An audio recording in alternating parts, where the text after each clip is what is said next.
Joshua Cribbs turns disaster into a score! Ugly, misformed little creature who has no purpose here, no meaning. I am a human being. Washed it down with 1 beer, 2 beers, 3 beers, a shot of whiskey, a margarita, and a Bloody Mary. And I said, Stone Cold, why have one when you can have them both? Swung out and drilled! Deep right center! Away back! Gone for Tony! Irving and Curry, one-on-one. Irving puts it up. It's good! Kyrie Irving from downtown! Senator Hillary Rodham Clinton? Awful. How is she awful? Hates freedom. And now, Any Given Podcast with your hosts, Brendan Ward and Ethan Simpson. Iguodala to Curry, back to Iguodala, up for the layup! Oh, blocked by James! LeBron James with the rejection! Hello, and welcome back to another fantastic episode of Any Given Podcast. I'm one of your co-hosts, Ethan Simpson, sitting, well, not really sitting, but across from me with my main man, Brendan Ward.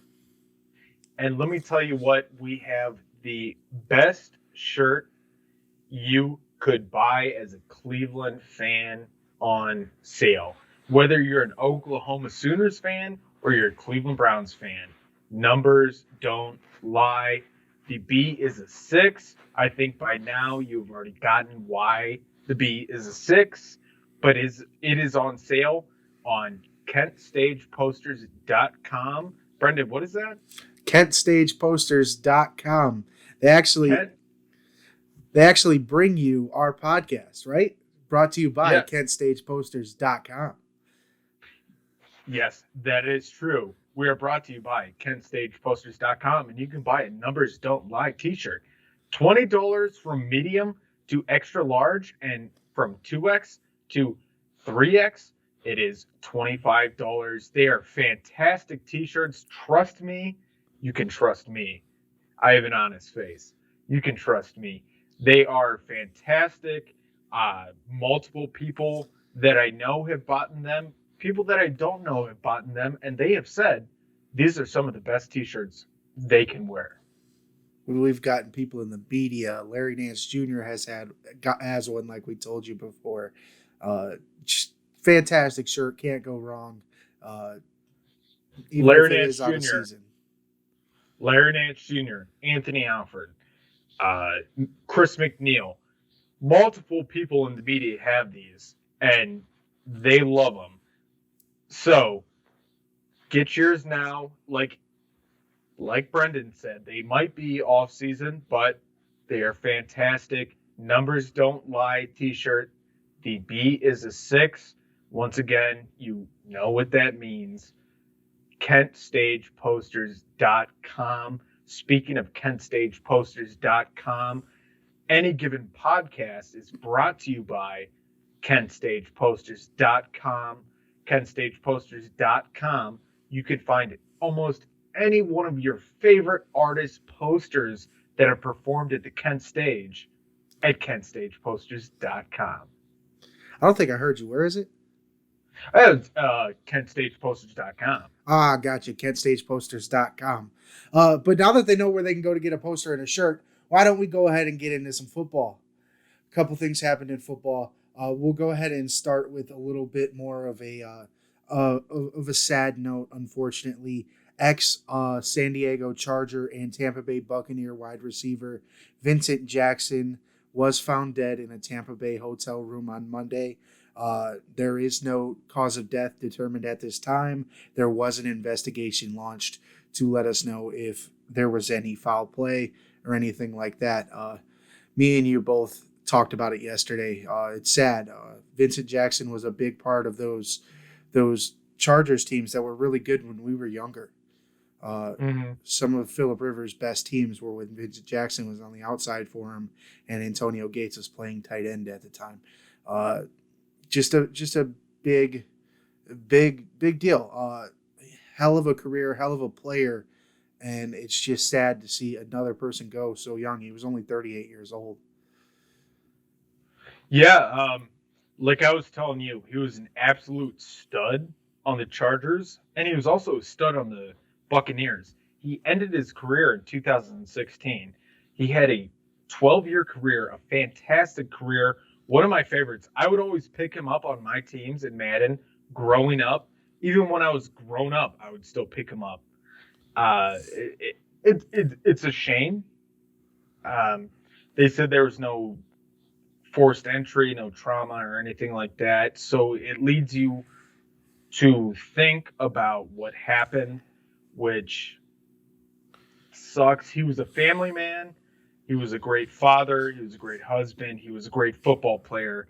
And it all around, it's a tragedy. When I saw that online, I was like, Vincent Jackson is found dead. I was like, no, not that Vincent Jackson. So I clicked on it, and it was that Vincent Jackson. You do a double take almost. Yeah, and it was that Vincent Jackson, and it's such a shame. I mean, such a talented guy, such a smart guy. He was a businessman as well outside of his football career. Like I said, he has kids. He has a wife. He was reported missing last Wednesday, but he was just at the hotel, and I don't want to say it. Yeah, we don't want to say it because we don't want to assume that that's exactly what happened. But listen, we've talked about mental health on this podcast a lot, and absolutely, and you could almost, like you said, with everything that kind of is being told, the NFL community also is kind of rallying around the thought. I won't say rallying, but like coming up to the thought that that's what happened, and it's very sad. It could be a brain injury from his time playing the game. He did play in an era where it wasn't necessarily great for people like him on the field because you could destroy a wide receiver cutting across the middle and things like that. Now the game is a lot safer when it comes to that. You touch a wide receiver coming across the middle any higher than his belly button, and you're getting flagged and things like that. So he played in an era where hard hits were a thing. The mixes of hard hits on YouTube used to be my favorite thing to watch, and he's been a part of them. So just a lot of things that you could put. We're not going to assume, like you said. We'll give you more information as we know it. Obviously, if it turns out that it's something else, but like you said, signs point to what you think. Yeah, obviously, and that comes with, like you were saying, with the CTE and stuff like that, the big hits back then, and it's just it's sad to see one of the greats go down so young. And as we know right now, it's mysterious. So it's a shame because I loved watching him. I loved when the Browns played the Chargers and watching Phillip Rivers hit Vincent Jackson and then or pass it off or hand it off to LT or toss it up to Antonio Gage. Shout out Kent State. Could be the best team that never won a title, man.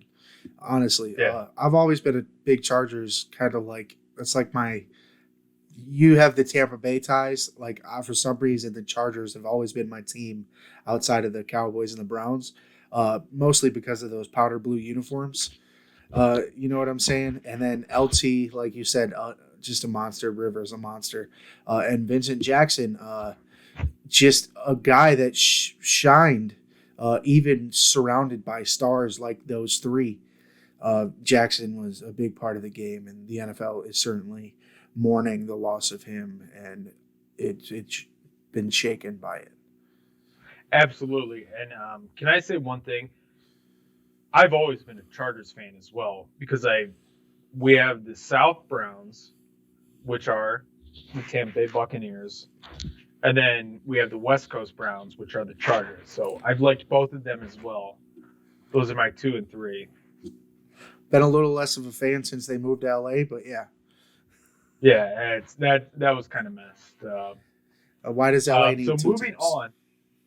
Yeah, don't they have enough? Yeah.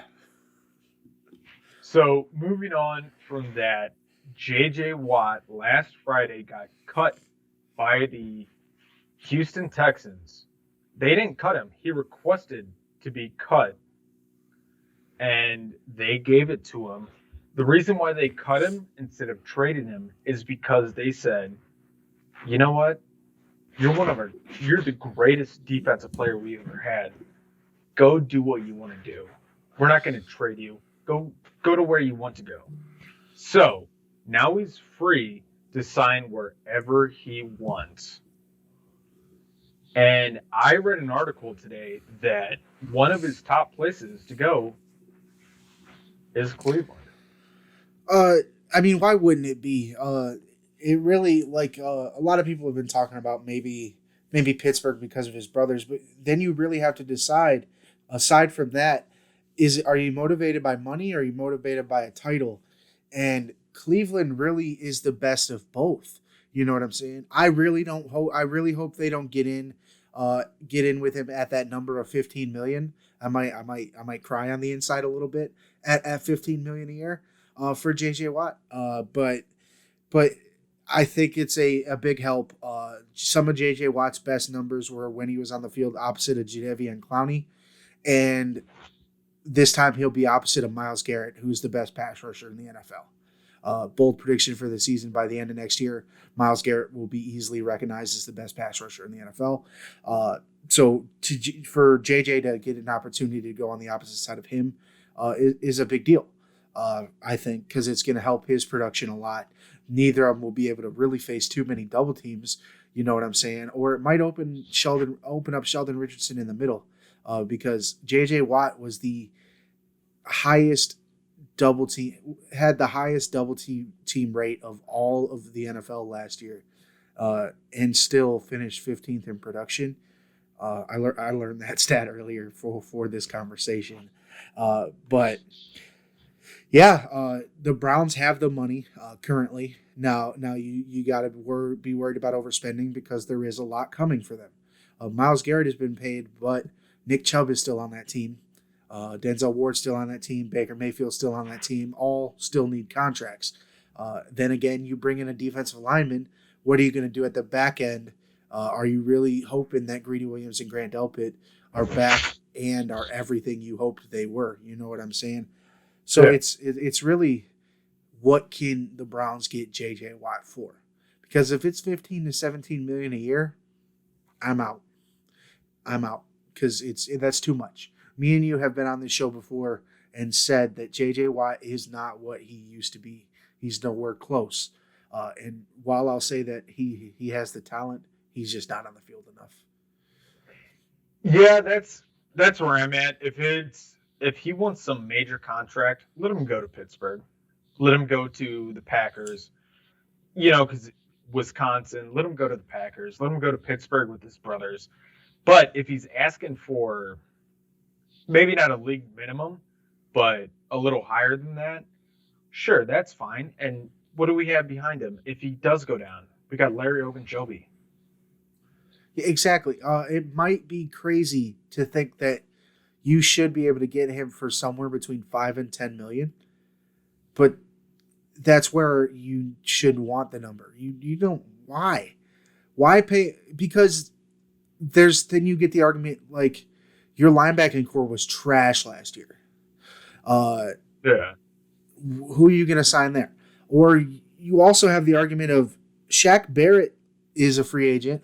He's 4 years younger, had more production, looked like he was an animal in the playoffs for the Buccaneers last year. Or you could go with Levante David, who's also leaving Tampa Bay, who is a little older than Barrett, but he's going to solidify the middle of your linebacking core and help that out when you could possibly bring Olivier Vernon back on a cheaper deal, knowing he's coming back from injury, or even go look at some of the other cheaper defensive ends to maybe be able to get off the edge because Myles Garrett is going to be double teamed most of the time. JJ Watt, I think, just brings in a lot of name recognition.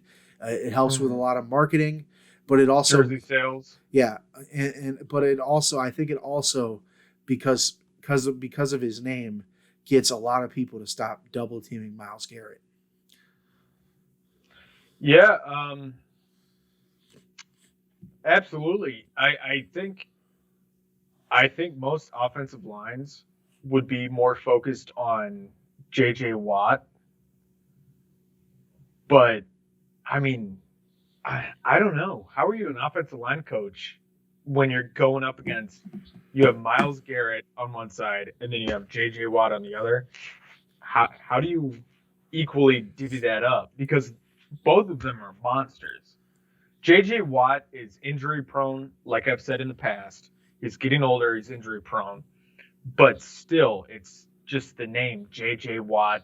The dude gets his nose split every game. He's just gushing blood. You see somebody like that in your face, I don't know about you, Brennan, but I would probably just be like, all right, hey, do whatever you want, man. No, yeah, like I said, not disrespecting his talent or anything. It's just he's 32. He's played less than half of the games each of the last couple years. I really like the idea of it at the right price. But either way, I'm not going to be that upset. Yeah, yeah. If he takes a low paycheck 1-year deal so that we can pay, like you said, Nick Chubb, Baker Mayfield, all those guys, yeah, why not? Exactly. Why not go for it? Why not? Because he does. He may get you over that edge. I just like you can't give him a 1-year, $15 million a year deal because then where do you fill in all that depth? You found out last year that you don't have as much depth as you thought you did, especially in that back end, in that linebacking core. Mack Wilson kind of fell off a cliff. Hopefully he can get his ordeal back. Sione Takitaki seemed to take a stride, but I think there's a whole hell of a lot more of a bigger deal in other holes than there is defensive end, especially opposite of the one you already have. Porter Gustin, I think, could fill that role just fine. He did last year with Vernon out. I do like the idea of him being behind J.J. Watt, or even setting out a line of J.J. Watt in the middle and doing 4 down with J.J. and Sheldon Richardson up in the middle, Gustin and Garrett on the outsides. It makes it real hard for people to try to do trap runs and pulling guards and stuff like that. So I really think the prospect of him when healthy, I think makes the Browns instant contenders, which they already are. But even more so, might put him over that hump. But like we said last week, you fire up that Tampa Bay defensive film from that Super Bowl, and that's the blueprint from now on. And the blueprint is you got to get after Patrick Mahomes to beat him. Yeah, and you have somebody like J.J. Watt that can contain him. I agree with that. But also, you got to think about the secondary. The secondary was our whole problem all season. Look, you said that Mack Wilson kind of slipped up this year.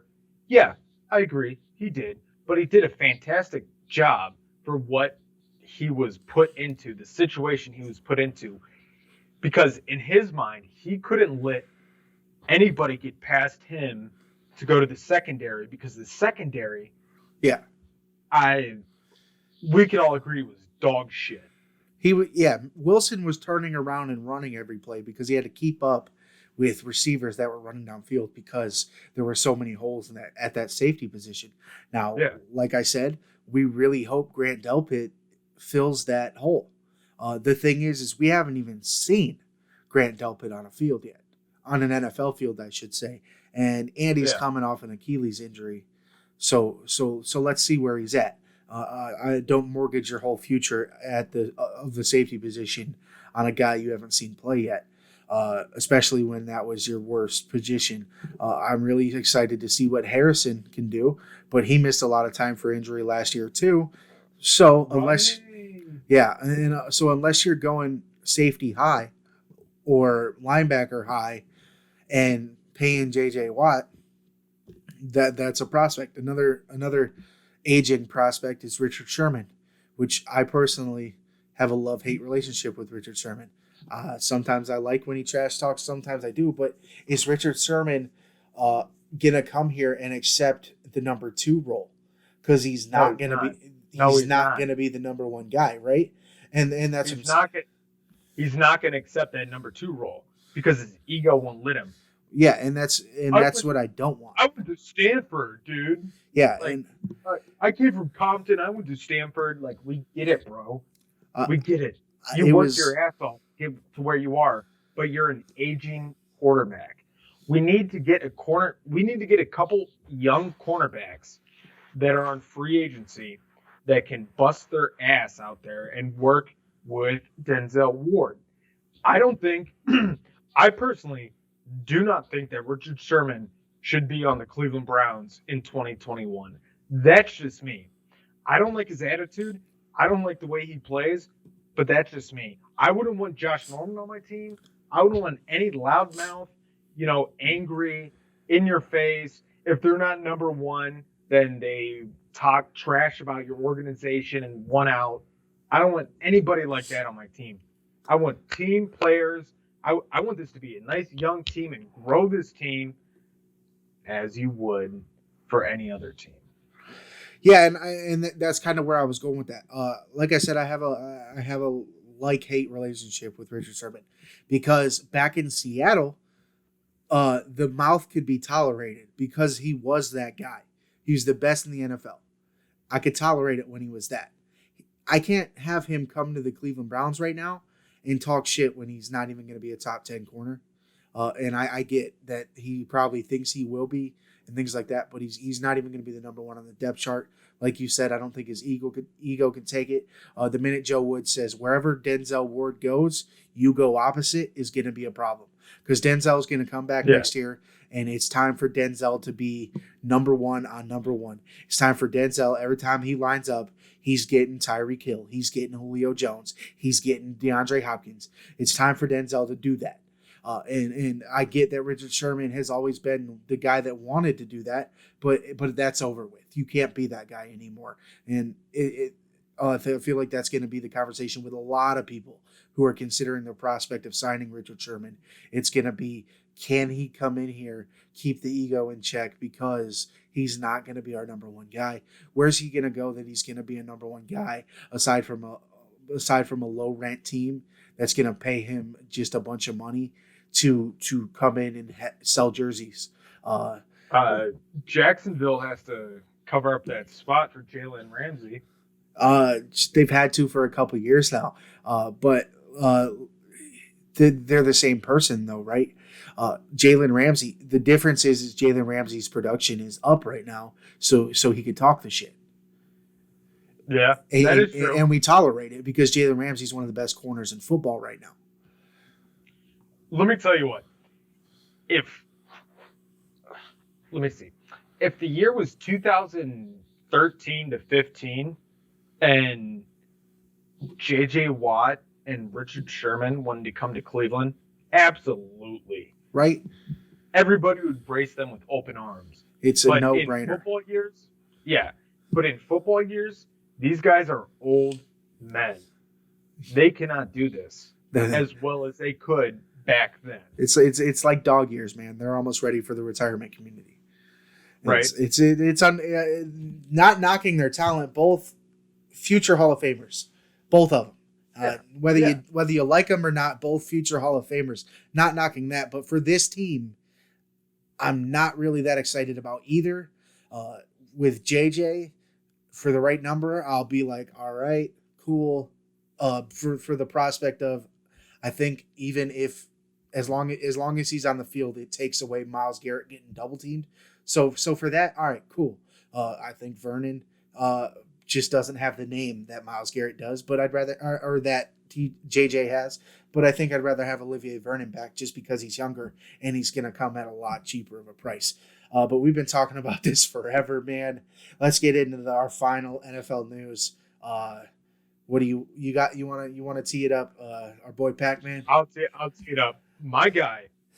He's been my guy for I don't know how many years. But my guy, Adam Pac-Man Jones, was arrested on misdemeanor assault charges being accused of knocking out a bouncer at a bar in Cincinnati. He punched and kicked the man in the head until he fell unconscious. Let me tell you what. We talked about this as soon as this came out. Pac-Man Jones doesn't have a fake bone in his body. He can have, what does he have, like 6?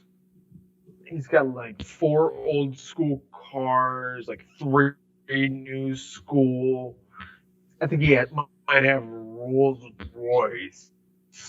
He's got this giant mansion, beautiful kid. And you know, he's coming right back. Because that's just how Pac-Man is. Pac-Man Jones is not fake. And he doesn't back down. And all these people are like, oh, the sky is blue, the grass is green. That was a Barstool title. The sky is blue, the grass is green. Pac-Man Jones is arrested again. It's like, dude, Pac-Man Jones does not play any bullshit. He doesn't. I'm going to say it for the first time on this episode, Brendan. Pac-Man Jones doesn't give a fuck what anybody else thinks of him. And I mean, it started at West Virginia, right? Yeah, I was going to say, I have smoked Pac-Man's CBD weed. No THC, just CBD. Calm me down. That was fire. Pac-Man doesn't play any games. He owns a wing and pizza restaurant down in Kentucky. He doesn't care. He doesn't need the money. This dude just came at him. It was a bar fight. Yeah. This dude came at him. Pac-Man whooped his ass. Exactly. It was an altercation where probably Pac-Man felt like he was slighted or disrespected or something, and he had something to say. Like you said, where has Pac-Man changed, man? West Virginia, he was smacking dudes. Since the NFL, he was smacking dudes. A couple years ago, he was Cincinnati, Denver. A couple years ago, he was smacking a dude in an Atlanta airport for stealing some Popeye's chicken. Yeah, like I said, he doesn't have a fake bone in his body. That's just how Pac-Man is. Okay. So, like you said, you want to? Pac-Man got arrested again. He beat up a bouncer, man. What's the dude? He beat up a guy who's there to beat people up. Right. How are you, bouncer, and gonna get your ass whooped by a cornerback? No, he's Pac-Man Jones. He's Pac-Man Jones. No offense to Pac-Man Jones, but I'm saying, how are you, some big bouncer, supposed to be like a lineman, and you get your ass whooped by a cornerback? Come on, man. I mean, how do you look at Adam Pac-Man Jones and be like, yeah, that's the guy I'm going to pick on, though?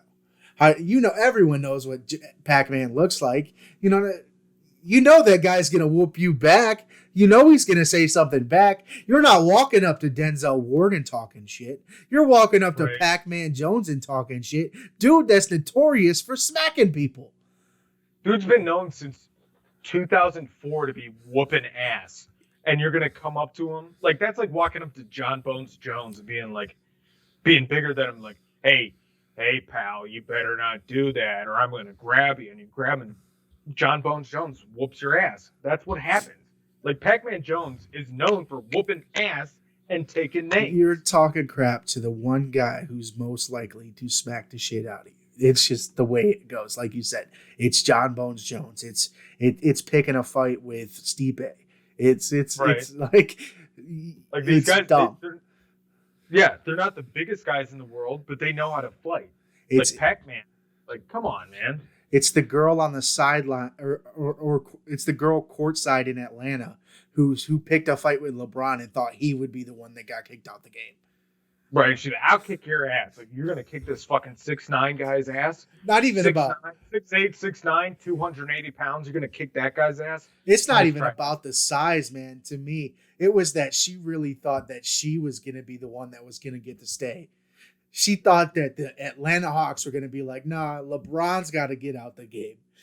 Right, the greatest basketball player in the history of basketball on the planet now, as well. You're going to get him kicked out. But you're going to get to stay? Out of my face. Well, like, I just thought that was the most fun. And people were rallying around her, and I'm just like, really? Like, you thought the player was going to get kicked out? Do you go to Browns games? She had the audacity to say she was 25. I know. KFC from Barstool. KFC from Barstool. Look, I don't watch him all the time, but sometimes his 1 Minute Man pop up, and he was like, "You're saying you're 25? Like, was that the first time that you got plastic surgery and you quit counting?" And I belly laughed at that because that was hilarious. She did not look 25 at all. She looked 40 with plastic surgery. About exactly 40 with plastic surgery, right? Yeah. Like she probably looks better than a 40-year-old, but because she's been done up, she's definitely not 25. I saw that though. But you ready to get in some racing, man? Fun weekend. Yeah. One last thing on Pac-Man Jones. Pac-Man,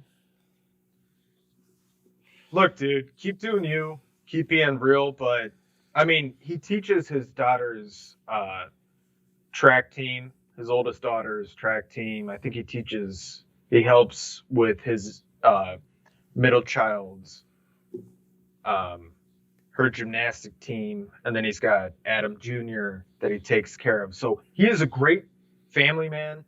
He loves his wife.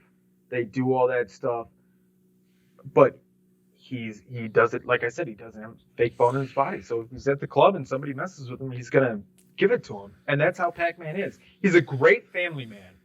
I follow him on Instagram, and I see everything they do, like on Christmas, Thanksgiving, yada yada. He's a great man, always with his family. Don't let these things define you, Pac-Man, and don't let the haters that sit there and try and bring you down because of your criminal past. Dude, keep doing you. You're a great family man, Pac-Man, and I love you, bro. If you ever want somebody to talk to, at Podcast Given on Twitter. I know. I asked him if he could send me a signed jersey for the pod or for my home podcast or my home studio before we could do it. But if you could send a jersey, I don't want a Cincinnati one though. Send us like a WVU jersey, right? Send you a Tennessee jersey or something. Nobody wants a Bengals jersey. Yeah. Hey, you know what? Send us a Bengals jersey. I don't care. As long as it says Pac-Man Jones on there. I'm talking shit, but I actually like the Bengals uniforms. All right. So moving on, we had the Daytona 500. I know, Brendan, you were doing things on Valentine's Day. A lot of you were doing things on Valentine's Day. Me, I am a singular bachelor man in my almost mid-20s. I'm 24, single man, so hit me up at the end of the show. It's right down there. You can follow there. By the way, thank you to the thunderstorms in Florida because it did help. There you go. But we had the Daytona 500, February 14th, 2021. Michael McDowell wins his first race ever of his 14-year career on Sunday, and it was the Super Bowl of NASCAR races. Do you want to go more into this? Yeah, we can go ahead and get into it. Like he said, it's the granddaddy of them all for NASCAR. It's their annual February Classic, whatever you want to call it. Any other synonym you want to go. It's the World Series of NASCAR. It's the WrestleMania of NASCAR. It's the Super Bowl of NASCAR. That got off to a hot start really quickly and then just fizzled because of thunderstorms. A crash on the 16th lap took out nearly half the field. Some of them came back after the rain delay, but shortly after the crash, thunderstorms would roll in about 3 o'clock. That would postpone after lightning struck in the area. Postponed it for nearly 6 hours with the race not restarting till roughly 9 p.m. Like I said, the thunderstorms helped me out a little because then we got a race that's not ending until 1 or 2, and Valentine's Day festivities were over by then. We were talking about it that night. Our pick, we told you last week, Joey Logano was gonna win the race. We both kind of just thought that Joey Logano was gonna be there at the front at some point, and he did. He led quite a few laps in that race, even so much so that he was there leading at the end. I actually thought I don't want to say we were going to be disappointed that we weren't going to get a crash at the end, but I thought it was kind of going to end without any dramatics. The whole broadcast team was talking for 10, 20 minutes about how there's always a crash in the final 10 laps, that we always end up setting up a green-white checkered finish or an overtime finish. This time, they get to the last lap, and then disaster ensued. Yeah. Oh, man. They were coming around the last turn, and it was the 20th anniversary of Dale Earnhardt Sr.'s passing. And so they come around the last turn.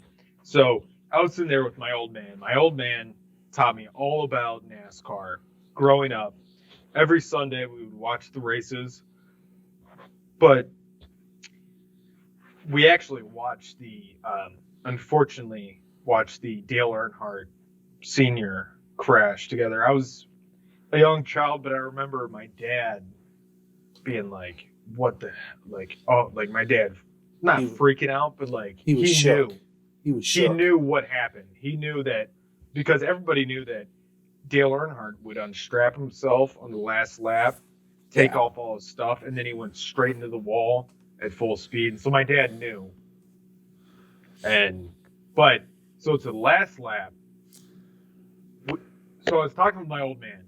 We're watching it, it's like, 16 laps to go. And they're like, when's somebody going to make a move? Jeff Gordon's like, these guys need to make a move soon to start trying to get the first place. Then it came down to like 13, and Jeff kept saying, like, they need to make this move. Clint Boyer was like, they need to make this move. Then it came down to, the second lap, and my dad was like, it's too late. They can't do that. And Jeff was like, everybody that was in the booth, too, was like, they can't make this move. And then they hit that final turn where, God rest his soul, Dale Sr. passed away, but they turn, and then Michael McDowell taps Brad Keselowski to try and push him in front of Joey Logano. And Joey Logano sees that, and he gets it through his, through his headset. His crew chief is like, hey, go left. He's trying to pass you. But when he went left, clipped him. So it was kind of all three of their faults that this whole fiery inferno happened.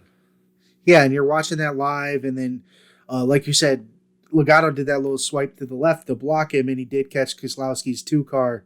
That kind of, like you said, sent him in a spin, and McDowell ends up being the beneficiary of that because he was at the tail end of that. And, well, I wouldn't even say the tail end. I'll say he was at the front end and was able to just avoid Keselowski's car real quick. And then you see Logano and Keselowski start spinning into other cars. Kyle Busch ends up on fire. Bubba Wallace ends up on fire. Denny Hamlin ends up finishing the race, but he gets hit. And then you had the three. Then you got fifth. Yeah, he ended up in 5. But then you got you had McDowell come out, Chase Elliott come out, and Austin Dillon come out. And when that happens on the final lap, they go to at the point of the caution flag. They freeze frame it and they figure out whose nose of the car was ahead at the point of caution. And they were pretty close. My guy Chase was that close. I was watching, I was like, oh, they're going back to the caution flag. I was like, Chase has this. All right. Because, Chase is my guy. He used to drive the 24 car. Now he drives the 9. I think he's becoming I think he's becoming both of our guys. I think like I said last week, I need a race car driver, I think, to be a fan of. And I don't know if Tyler Reddick does it in the 8 car for me. And I'm still bitter about Junior leaving that 8 Budweiser car. Some that is true. Well, some 15, 20 years later. So speaking of the 8 car in Budweiser no longer sponsors a car. It's blue. It's I don't know. Oreos? No, it's now Kevin Harvick got the Budweiser sponsor. Sorry, the Anheuser-Busch sponsor. So he drives the Busch Light. And he's in the 4, right? Yeah. And then Keselowski in the 2, Miller Lite decided to pull their sponsors. Not because of anything. I think they're trying to like make a statement for COVID. But now he drives the Keystone Light car. And it's like, Jesus Christ, am I in fucking high school again? Like, Bush Light, Keystone Light. Discount beers, man. You're in college town, USA. Right? Am I going to these college parties down here? What am I, 18? So, I need some Keystone Light? So I don't remember seeing it. What's the 8 car now? I seen it was blue. I just don't like. He was all tore up. It was tore. I mean, I wish he would have won. Driving for him to come back without that back end. He had like a hot rod. No, it was his front end. Oh yeah, that's right. Hemi Motor was sitting out there. He was driving a hot rod or a dragster. I mean, that'd have been cool to see happen, especially being able to come back from that crash. He stayed with the whole. He did the rest of the race. Yeah, that's what I'm saying. It would have been cool if you'd have been able to pull it out after being one of the few that were able to come back from the big crash early in the race. But like I said, Michael McDowell gets that beneficiary of being right near Logano and Keselowski and not getting hit by their tailspins, just able to kind of travel himself to the side real quick. So he wins his first race in 14 years. I almost started to feel bad for him because once they started doing the freeze frame, it seemed like they were about to take it away from him and give it to somebody else. But they finally did confirm that he was indeed the winner of the Daytona 500. Coming up this Sunday, though, they stay in Daytona and they go to the road track. The road track. You know who the king of road tracks are? Who is it? Is king of road tracks is Jeff Gordon. Jeff Gordon. There you go. I'm excited to watch that one. King of the road tracks. I'm excited to watch that one. Most people don't understand, but that means there's going to be more than just left turns.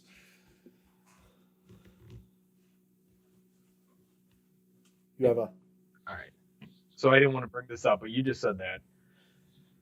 So I have so many friends that I have tried to get to NASCAR, and almost all of them have said, it's just a left turn. It's not. Have you ever watched a NASCAR race from start to finish? It's so intense. Like chess. How they like. I mean, I'm not going to say it's better than football or baseball, but it's damn near close. Strategically, it is. Yeah, they know how to draft. They know how to do all this, and then these people are like, oh, they're just driving cars. Like, yeah, I would like to see you drive a car going 190 miles per hour and then get bumped a little bit by a car going the same speed and almost go into a wall and be this close from the wall and pull yourself back into the race and go straight forward. Let's see how that goes. People that are talking shit can't even turn a car at 190 miles an hour. You want to know why? Because I couldn't. I can barely turn that motherfucker at 30. You know what I'm saying? I can't even turn a car at 30 miles an hour. You can't tell me that it's not impressive that they're going 190 miles an hour. By the way, didn't mean any disrespect by the left turn thing. I was actually making fun of those people you're talking about who say that, we're going to make left turns.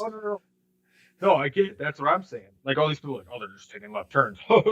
I'm so much better than them. It's like, no, shut up. You couldn't do what they do, and then these people are like, they're not athletes. I'm like, are you kidding me?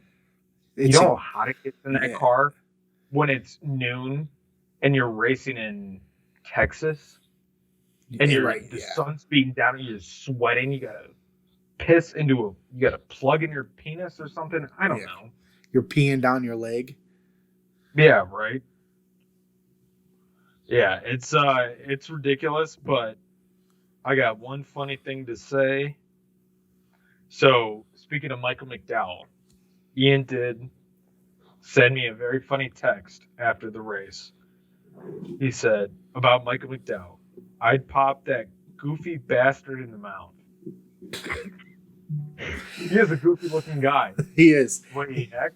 He looks like the Augustus Gloop from Charlie and the Chocolate Factory. Yeah. I compared him to a young principal from Ferris Bueller. Okay. There you go. That works too. Baseball, man. Baseball. Baseball. Let's go. All right, I got this. You got this.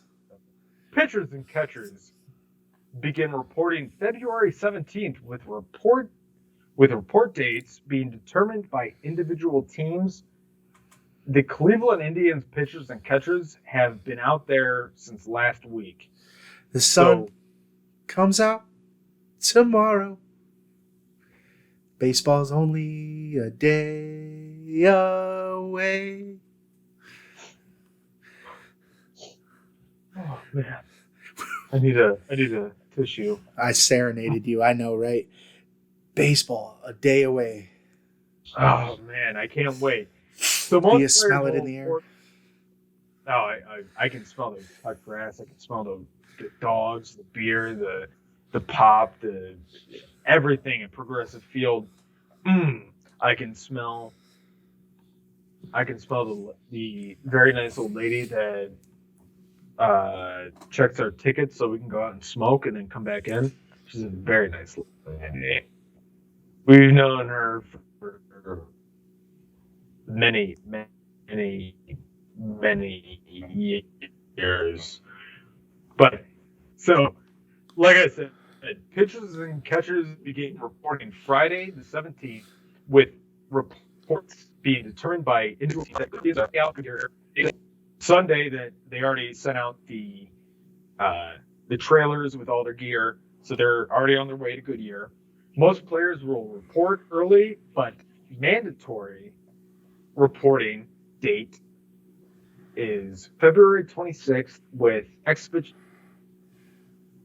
I totally botched that. Mandatory reporting date is February 26th with expedition games beginning the following day.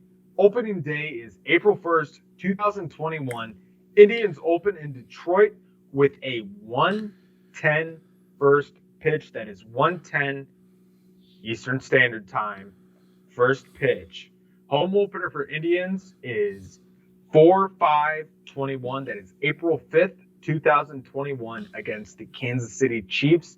Let's see how these Indians can do. Your thoughts. What are your predictions on these Indians? They're gonna. I feel like they're gonna hover around 500. There's some things that I think they can mask losing a guy like Lindor. So there's some things they could do. I'm excited to see what this pitching does. They did a lot last year with very little run support, and it's gonna be you're probably pulling a lineup or a rotation of. With Carrasco gone, your rotation is Bieber, Plesac. Well, they might do Bieber, Savali, Plesac, and then or they might even throw us completely for a loop, and our rotation might be Bieber, McKenzie, Savali, Plesac. I don't know if McKenzie is going to be the second. He might be the third. All I know is I need something from Plesac this year. They chose him over Mike Clevenger after their whole ordeal last year, and we really need the run support. Which actually kind of works for the Indians. It did, right? Because a week later, Clevenger was done for the year. Yeah, now he's missing this year because of Tommy John. Yeah, and now he doesn't have this year.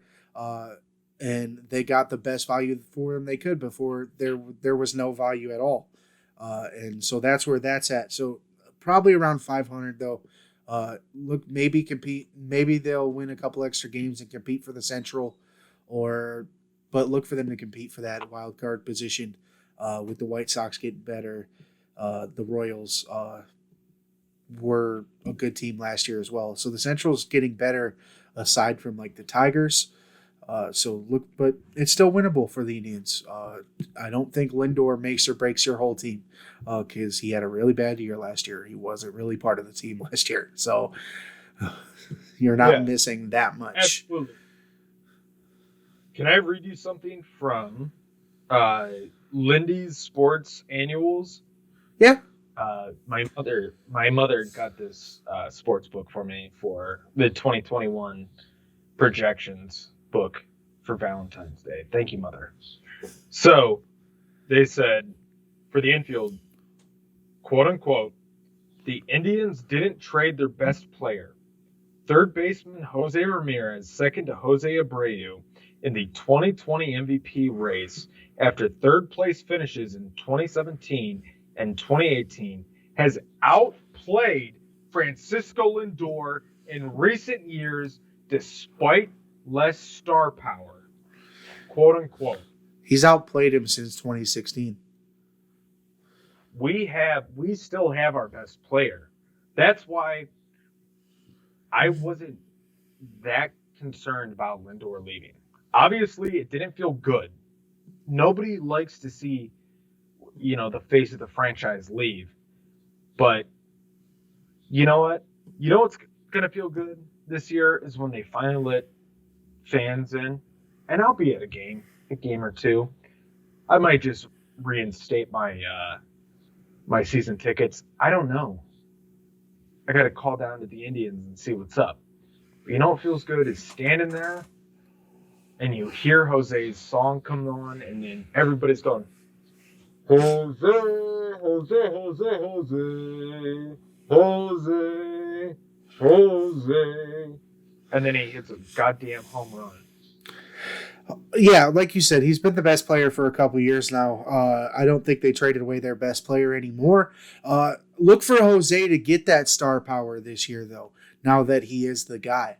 I doubt they're going to market a pitcher too well. So, it's between Bieber and Jose. I expected to market Jose a lot more. I think the only reason he's not marketed that much is because he still does primarily speak Spanish. And it's hard to do. Lindor, it was more in the public image because he did speak English and stuff like that. I'm not saying that that's a problem. So don't hate me, please. I'm just saying that that could be one of the reasons they choose not to put him in a bigger light, which is dumb. But look for him to get that star power because he is. He's a star. He's a stud. Look for him to carry that team. Look for him to be right back in the MVP conversation. He's been 3 of the last 4 years, like you said. I'd argue if he'd have had a consistent year, he'd have beat out Abreu last year for it. The difference is Abreu did it all year. Ramirez waited a month. And in a 60-game season, you couldn't wait a month. No, I totally get that. But I'm just happy that people are acknowledging that we didn't give away our best player. They should. But speaking of losing very good players, we want to move on to the Cavs because we're running short on time, and yes, they're a disaster. The Cavs are on. So the Cavs. Go ahead. That's you. No, that's you. So the Cavs are on an 8-game losing skid. They are now 1-8 in the month of February. It is important to note that every single team they've played this month has been a playoff team. Those teams include the Los Angeles Clippers, the Milwaukee Bucks, the Phoenix Suns. Yes, the Phoenix Suns. They are currently the 4th seed out west. The Denver Nuggets and the Portland Trailblazers, as well as a game last night, Monday night, against the Golden State Warriors, who aren't a top of the line team right now, but they are starting to find their footing. Their effort has been very lackluster lately. It's not the same team we've seen earlier in the year. I get that they're playing better teams, but it's beyond that at this point. They're not showing up. They're very bad. They're getting a much needed break though. Well, they were supposed to. But the biggest news coming out of the weekend for the Cavs, aside from them continuing to lose, is they are currently pursuing a trade to get rid of Andre Drummond. And with that being the case, they have decided that Andre Drummond will no longer play in games. Last time we saw this as a Cavs fans was the year after LeBron left, or the first year LeBron was gone over in LA. J.R. Smith was basically told not to show up. We'll still pay you, but we're not going to play you type of thing. The difference is JR wasn't being traded.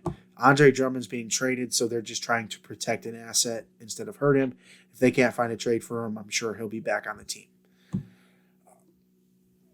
What do you think about Drummond, man? I mean, they need him. Watching that game last night, watching Jared Allen, I get he's a good big guy, but he's not as big as Drummond. Drummond, he throws the hammer down. In the words of Austin Carr, he throws the hammer down. You cannot trade that for anything. We need a big guy like that. That was our whole problem when LeBron was here. We had no big guy. Who was our big guy? Timothy Mozgov? Tristan Thompson? Psh, get out of here, you clowns. Yeah. Come on.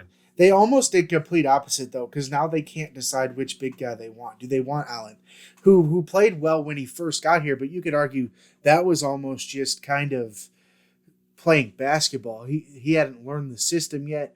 Now that he's a little more into the system, it's not working that well. So, and you've obviously decided to stick with him. Makes sense. He's younger. You're in a rebuilding process. Drummond's owed a lot of money. But because Drummond's owed a lot of money, now he's just sitting on your sideline, and you're probably going to have to buy him out unless a contending team is just like, here, take this 13th guy on our roster and a second-round pick for Andre Drummond, which there are a couple teams that are calling. The Raptors are currently engaged in talks with reports of the Clippers and the Hornets being in the mix as well. Unfortunately, the Cavs have a couple big men that are being paid significant money. Kevin Love's another guy who's not playing that, and they can't get rid of him because his value is nothing right now, and he's getting paid $20 million a year. It's unfortunately the way they go. It's I don't even know what to say except for it's classic Cleveland. Classic Cleveland. Either you have these good guys, Drummond's significantly a young guy, so he's still in his prime, and you get rid of him, but then you bring in these hacks that are washed up, and you pay them the money you should be paying the young guys. It happens with the Indians, happens with the Browns, happens with the Cavs. You can't get rid of it, and I just don't understand why they do it. Do you remember Dwayne Bowe? Yes. The most expensive $9 million for nothing you ever spent. You spent $9 million for zero. I have a feeling you're going to say Kenny Britt next. How do you know? I just knew that's what was coming next. You know what I'm saying? I knew where you were going with it. I knew that's what was coming next, right? Like you said, it happens in Cleveland. Heartline? Yeah, Heartline. The thing is, Nick's. All right. The thing is Michael. Can we go on with this? We can go on for days with this. We can, and that's the problem. Yeah. The thing with the Cavs here is who are they building around? I get Sexton has had a good year, and he's probably an all-star, but he still doesn't give me that vibe. He still doesn't give me that vibe that he's your franchise. Yeah. I mean, I guess it's like Sexton, Garland, Garrett, Prince. If they keep Prince, I know they're going to keep Allen. Like, I get that they have kind of a starting five, but it's not a contending starting five. The thing is you need to get better. The East is winnable. It still is. Giannis can't win in the big games. He's LeBron before 2010. He's one of the best players there is, but can't get past the big one. He can't win the Eastern Conference Finals. LeBron did it in 2007, but without help after that, there was just no hope for it. Like you said, they brought in a 75-year-old dinosaur of a Shaquille O'Neal and was like, here, this is your help. The guy couldn't even get up off the floor if he fell, but here's your help. The Cavs did do some good with bringing in veterans, and that was Channing Frye, Richard Jefferson, and James Jones. They did some good the second time. Yeah. Channing Frye will be a legend for years to come because of his time in Cleveland. It's the reason he's a media. It's the reason him and Richard Jefferson are both now in the media because of his time in Cleveland. Their times in Cleveland. That title team was a big deal. I'm sitting here looking at him. Who's on it? Mozgov was on it. Mo Williams. That was a weird pickup, right? Mo hadn't done. Oh yeah, Mo will. Mo hadn't done shit in the league for a couple years prior to that title, but they brought him back, and there he was. Jordan McRae's on that team. Dante Jones, Iman Shumpert built his career. His entire career is going to be known because of what he did in Cleveland. Then you where'd he go to? He went to Sacramento, and then he go to Houston, and now he's not playing in the league anymore. Well, and then there were talks last week that he's potentially going to sign with Brooklyn, and that's probably just because he's Kyrie's boy, and he's going to be very cheap, and that's what they need right now because they have no money, and depth is very limited for them. Brooklyn is I think Brooklyn is kind of in the position that the 2018 Cavs were in, where they're going to be good enough to probably make it there. But once you get there, and LeBron leaves the court, there's no scoring. Yeah, and so speaking of Cleveland bringing on these scrubs, so they brought on, like I said, Michael Bourne, Nick Swisher, Josh Donaldson. Josh Donaldson wasn't really a scrub. He just didn't have anywhere that he could fit onto that Indians team. The two veterans that the Indians have brought on in the last 6 years was Jay Bruce and Mike Napoli. Probably the two best veterans for sure, right? Just in terms of what they contributed to each team. Yeah. Mike Napoli obviously retired, but Jay Bruce is still floating around, I think. Or did he retire? I'm not 100% on the Bruce thing. He might still be playing, but I'm not on. But Napoli's gone. And Napoli, for that 2016 year, will forever be a cult icon here in Cleveland. Party in Napoli. Yeah, he'll forever be a cult icon here in Cleveland because of that. So like I said. Have I ever told you the story about Mike Napoli?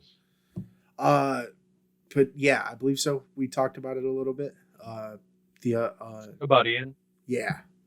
After the Browns preseason game, coming up and hugging him at whatever it's called down there in Cleveland. Yeah, I remember you telling me that now. Now that you kind of gave me the bullet points, I definitely remember that. Mike Napoli looked at him like, who is this fucking guy hugging me? What is going on here? Yeah, what is going on? But Ian's a big dude. And that dude just comes out of nowhere and starts hugging you. You start to wonder. Right, you can't really. When Ian starts hugging you, can't really be like, hey, get off me, man. Yeah. So it's like poking the bear.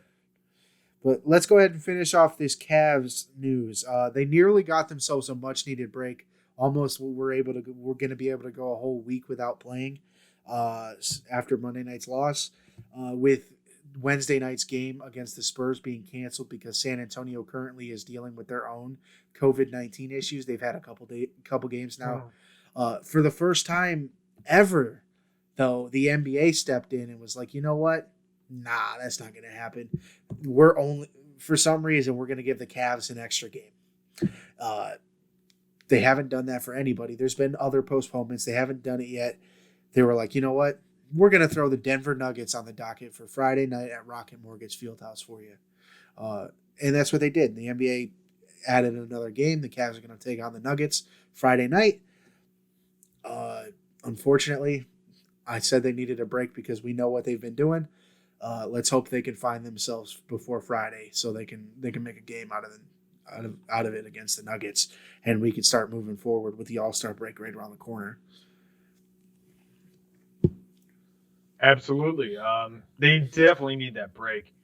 I mean, they've been out in LA or on the West Coast for way too long. Boys, why don't you come home? Come back to Cleveland. Well, and that's kind of where I am with it. Like, even the LeBron teams, when they went on this trip, struggled. I don't know why they continue to do this to the Cavs, where they're like, you know what, for 3 weeks, we're going to keep you away from home. You're going to go play San Antonio, and you're going to go play Denver, and you're going to go to LA and play the Clippers. But after that, you're going to go up to San Francisco or Oakland and play the Warriors, and then go back down to San Antonio and play the Spurs. But instead of scheduling that Lakers game right after the Clippers game so you could just stay at Staples, after you play the Spurs, you're going to go back and play the Lakers for some reason. And it's just a whole jumbo of a mess that sends them to the West Coast for like 2 weeks at a time. And that's exhausting for anybody. Even, like I said, LeBron's teams always would go like 2-7 on this road trip, and we'd be flipping crap and being worried, and everyone would be like, oh, they got to do something at the deadline. And it's this trip, man. It does this to the Cavs. It happens. And unfortunately, this team is not that championship team. This team is a young team, and we're seeing it unfold on the court. Yeah, excuse me. Yeah, I can see those. I mean, the young guys can bounce back from that, but why would you go from LA, like you said, why go from LA to San Antonio back to LA? It makes no sense. I don't know. That's just, I guess that's NBA thinking. Or maybe it's just, they could have made the schedule so it's I don't know. It's definitely not efficient scheduling, whatever they chose. You ready for this day in sports history, my man? Absolutely. So I have two this day in sports histories. This should be good. I only know about one. In 1997, the 39th Daytona 500, Hendrick Motorsports posts a 1-2-3 finish with, Brendan, guess who? My guy, Jeff Gordon, winning the race above Ian's guy, Terry Labonte, and Ricky Craven. So, fantastic. That's back when all Jeff Gordon was doing was winning races. Hey, he was the Rainbow Warrior. You know I got the jacket. Oh, I know. I wear the jacket all the time. Oh, I know. Jeff Gordon was one of my favorites too, but I've always been a Dale Jr. guy. See, I was split between Junior and I wasn't split. I loved them equally. They both. I guess I loved a little more. It was Junior and then Gordon, but the main one, excuse me, my goodness, is the main event of interest this day in sports history, February 16th, 1999. O.J. Simpson is forced to sell his 1968 Heisman Trophy for $230,000 to help settle his $33.5 million civil suit against Simpson for the deaths of Nicole Brown Simpson and her friend. All right, can we cut the crap? It's been long enough. Seriously, it's been long enough. She was banging Ron Goldman. She was banging Ron Goldman. What do you call a guy? It's not his. It wasn't her mistress. It was her. What did Biz Marquis say? Oh baby, you. Come with it's just a friend. And she says it's just a friend. Oh baby, you. Get the hell out of here. The man was acquitted.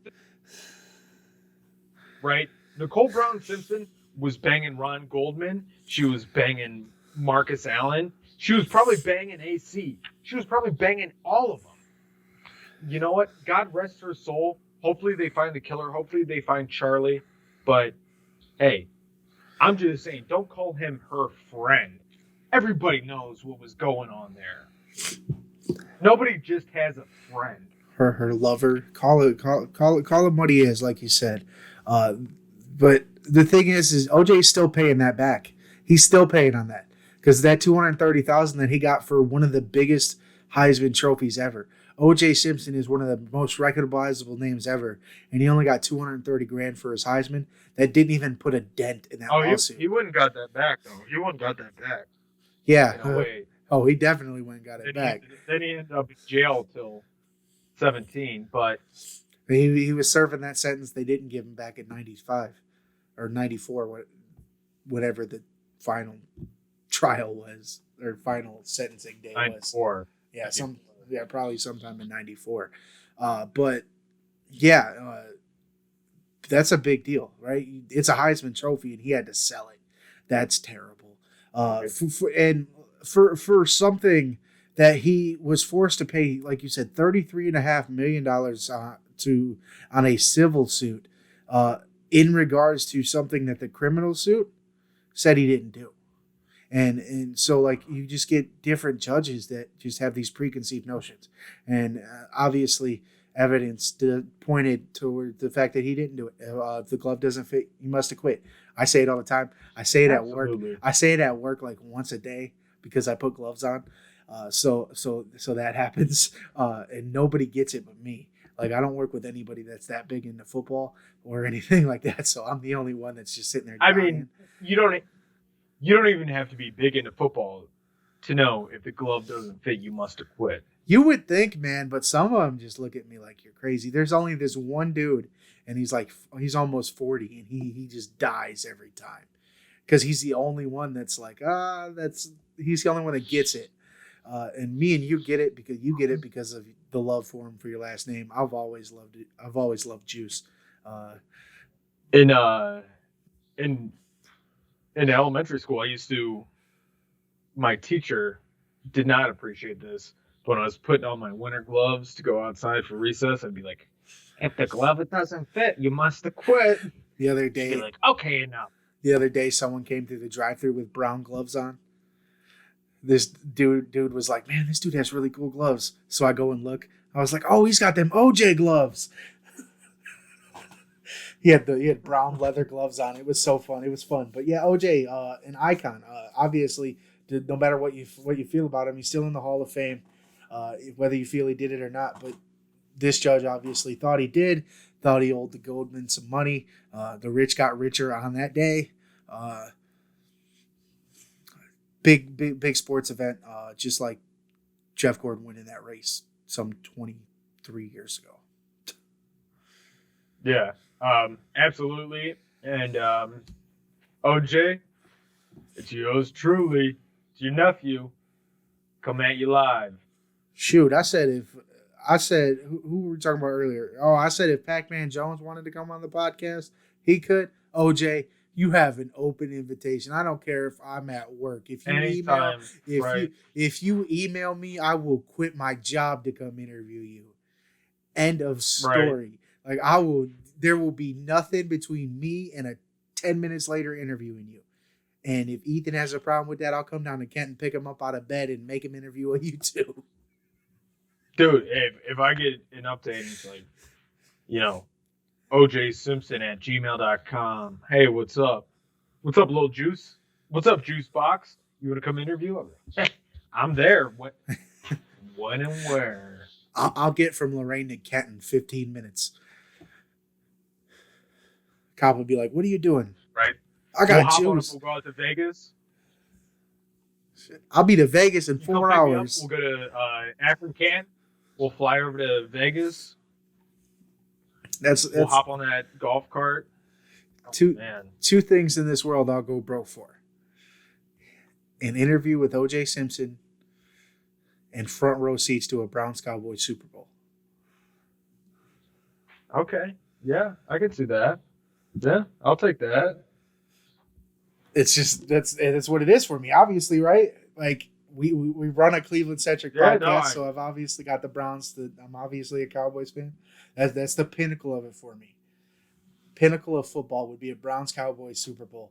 The problem is I'd sit there and just shit myself the whole time because I love the Cowboys and I always want them to come out on top in the matchup, but I'd still be like, damn, it's the Super Bowl. I can't root against the Browns. I've got 5 of these in the back. Sure, they're from the 90s before I was born, but the Browns don't have any. Right? Yeah. Absolutely. So, to wrap up here, you can follow me on Twitter at ETH Simpson, CGOD, as it says right below me. You can also follow me on Instagram at ETH Simpson. You can follow my main man, Brendan, at... Follow me at BWardCLE. I can't figure out my finger, apparently. Follow the podcast at Podcast Given on Twitter, on Instagram at Any Given Podcast, Facebook.com/Any Given Podcast. Please do not forget to subscribe to the YouTube. Thank you for tuning in. You guys have a wonderfully fantastic rest of your week. Also, go check out our shirts and any poster at KentStagePosters.com. God bless and stay blessed.